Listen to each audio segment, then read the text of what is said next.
Povedz mi, prečo plačeš? Povedz mi, čo ťa trápi? Povedz mi to skôr, než jeden z nás druhého stratí. Musíme sa rozlúčiť, ty chceš odbočiť a ísť rovno. Nikdy na teba nezabudnem.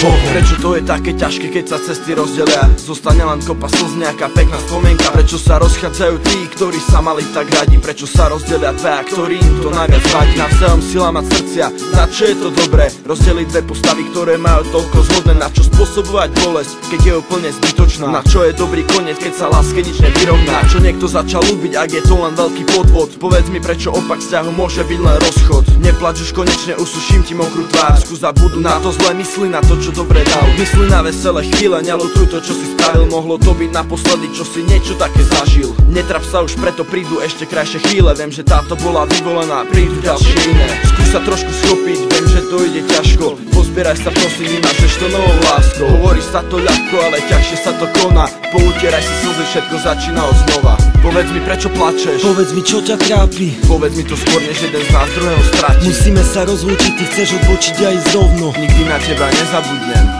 Mali sme rovnaké plány, mali sme rovnaké sny. Vytvárali sme ich dlho, ale rýchlo strátili. Stále kopeš jamu, zakopáva všetky spomienky. Nemyslel som, že ti budem iba jedným do zbierky. Už nechcem všetky tie, už chcem len teba. Dala si mi toľko vecí, čo mi iná nedá. Pýtam sa, prečo pláčeš, že vraj sa veci zmenili. A čo čakáš, keď sme toľko času spolu strávili? Zažili sme spolu slnko, no aj víkend na horách. Zažili sme spolu vrchy, no aj slzy v údoliach. Poznám ťa už natoľko, že viem, na čo myslíš. Životu ťa potrebujem ešte viac ako kyslí. Aj keď sme občas zlí, si pozeráme na iné. Pre nás ste stále iba naše jemné voline. No tak neodbočuj z cesty, nechaj tomu voľný priebeh, lebo iba s tebou sa oplatí žiť svoj príbeh. Chcem ťa mať stále pri sebe, no tak moja už nepláč. Nejak všetko napravím, skúsim povedať prepáč. Alebo iným slovom ťa nejak skúsim potešiť. Spojme cesty a skúsme si to nejak vyriešiť.